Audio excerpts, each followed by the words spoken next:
Oh, okay. Alright. Finishing off from yesterday. Took the front apart.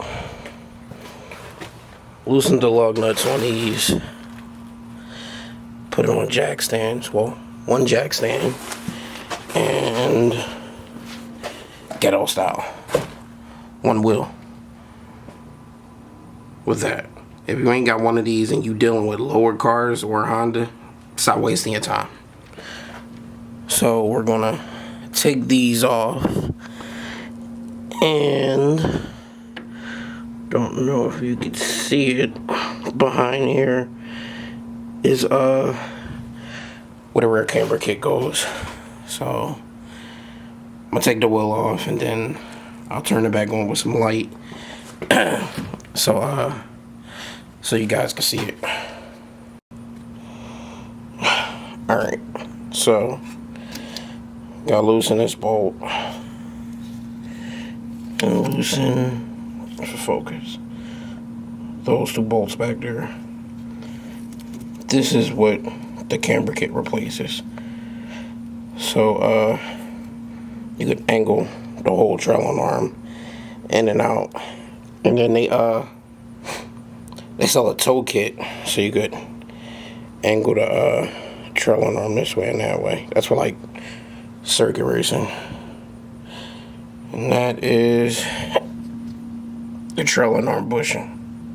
So we got a shitty ride in the back and your suspension isn't blown. That's the culprit right there.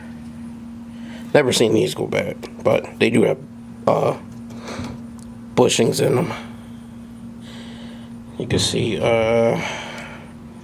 tie bar, sway bar, and the whole 3-inch exhaust that I got on here. Not even using both of the hanger locations, but whatever, it works. As you see, no rust on it, except right there. But I'm thinking that's surface rust, so I'm thinking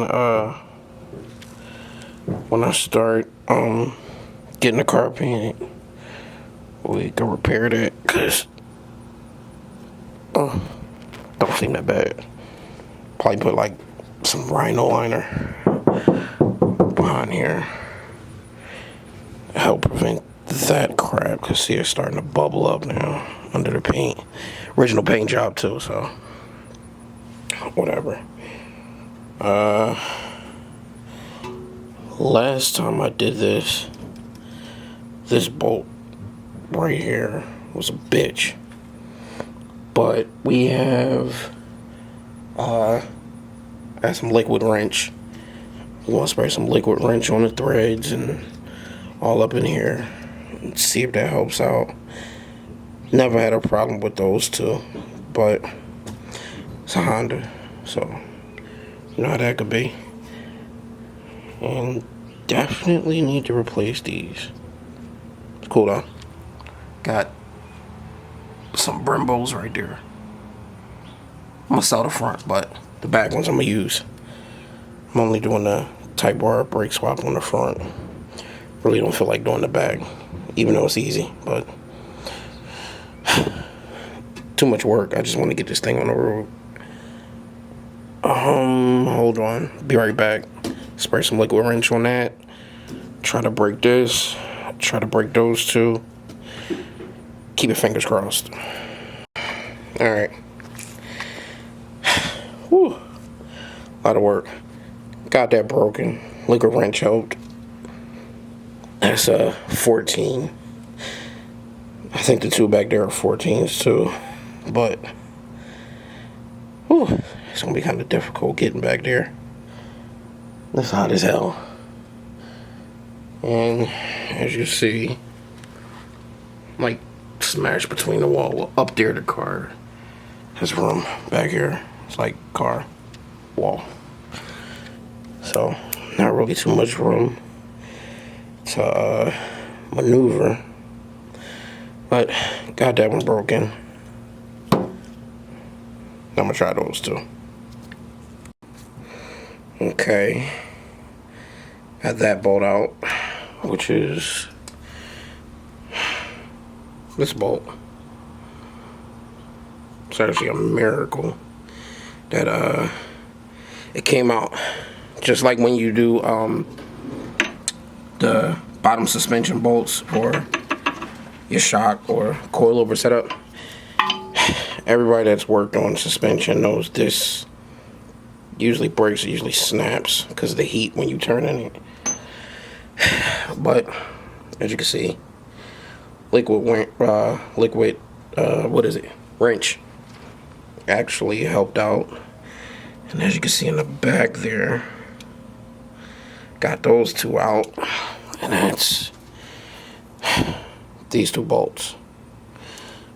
So what I'm gonna do is, usually when I do these, even for the coilovers, I like put anti-seize all in these grooves. I work it in there. I put some gloves on. I work it in there with my fingers, so that way, you know, when you gotta I don't know, say you only use OEM trailing arm bushings, you're gonna have to replace them after a while, especially if you drop your car hard. So you want to be able to take this out, but you got to take that off. Not necessarily this, but when I take it off, I usually take those two bolts in this. And of course, you got to take all your suspension bolts out. The one that goes to the subframe brace that has anti-seize on it. The sway bar, you can see, the sway bar bolt that has anti-seize. This has anti-seize, and where it controls the control arm to the trailing arm, that bolt has anti-seize on it also. So we got, actually those are pretty good back there. I'm actually surprised. Well, not really, but whatever. Surprised this thing came out. So this is what's going on my EG coupe that I'm getting rid of. So I'm taking the camber kit off the EG coupe, putting this on the EG coupe. Those bolts already have anti-seize. Do the same thing as this. Those take me no time to do. But taking the camber kit, putting it right here after I check and make sure it's like adjusted, because it's adjustable right here on the camber kit. Well, this part and this part is adjustable to make it wider, or you know, a little more narrower. And make sure that's the same size, you know, not too long, too short. Once I get those adjusted, they have polyurethane inserts in them also. But yeah, bring it back. Probably spray some PB Blast in here, or take some grease and slide up in there. Can't hurt. And then put it back there, and see, just push it back. Actually, I'll put those bolts in first, and then push this back, line it up, get the bolt in there, tie it up. Then this will be done, except for brakes and rotors. Not sure if I want, well, this looks like shit. So yeah, I'll replace these when I do the front tie bar brake setup. And once I get that done, I'll get some type bar side skirts. If you don't know the difference, right here. See how, hold on, focus. Okay, see how the side skirt comes short? Type bar side skirts come all the way to here. So it sits flush. Just a different look. But I'm gonna get those, they like $100. Slap them on there after I paint them. Or I might just say fuck it and sit them on the side and wait till I get the car painted, then put them on. Do the body work, drop it off, get everything painted at one time. Don't even put them on, let them paint these off the car. As well as the front and rear bumpers, paint those off the car too. But yeah, that's it. So Gotta go to the passenger side, do the same thing, and be right back. Okay. Got both of the camber pieces off. If you don't know, like I said, focus. You need 14 millimeter and another 14 millimeter socket with an extension, preferably a deep socket with an extension. I put two together, but we don't have a deep socket 14. Let's see, turn it. There you go. Use a 9/16. So let's go back out here and look at this thing. So these are going back in the house. They need new tires, and they need to be polished. So under here we go. Got those pieces off. Got the bolts right there waiting. So now when I go take the other pieces off, all I have to bring is the jack. The other two Fat Fives that are going on there, don't need no liquid wrench. Don't need none of that. But the two wrenches, 9/16 and 14 millimeter. And also, if you're looking to seal up what is it, that plug in the back of the block, some blocks have them, some of them blocked off.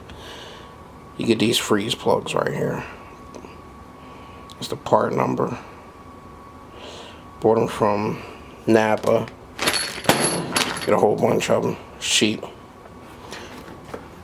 And we have these. Let's see. Hard to do these one-handed. Damn, I kept the bolts. Okay. These beauties right here. Let's get one of these out. Let's see. Doing this one-handed is no fun. Okay. Shit.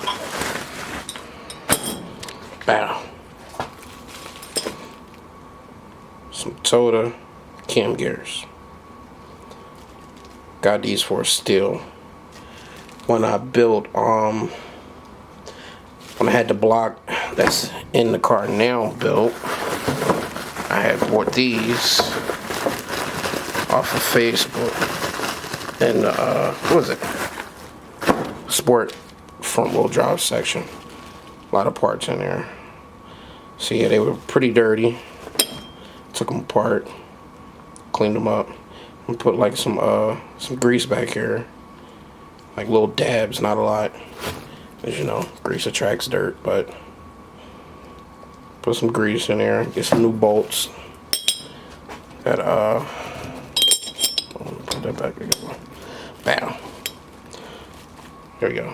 Some new bolts, so you can adjust this. You can see the timing marks. You can adjust it. I don't know how to adjust it. Never used cam gears before, but these cam gears shall be used.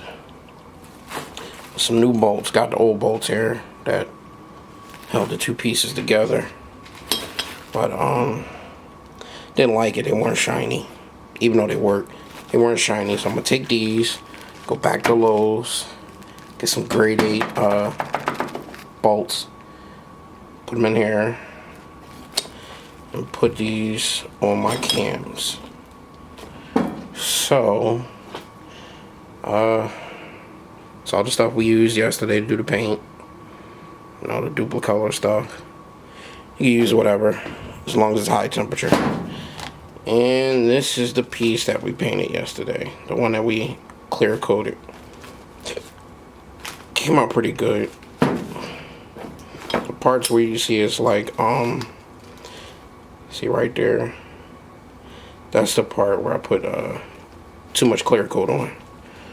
But all in all, it looks good. So the whole block should come out like this. Hopefully, I don't use a lot of clear coat. And I might even repaint the trans. Not sure yet. But that's it for the day. What is it? Not this weekend. Next weekend.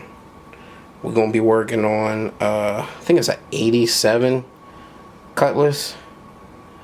Gonna be sanding off the paint that's on it. And that thing is getting a new ignition, new door locks, an alarm, and then it's gonna be LS swapped. So not right away though, but the other stuff gonna happen next weekend. The sanding and the ignition and the door locks. So we'll be going to see that next weekend.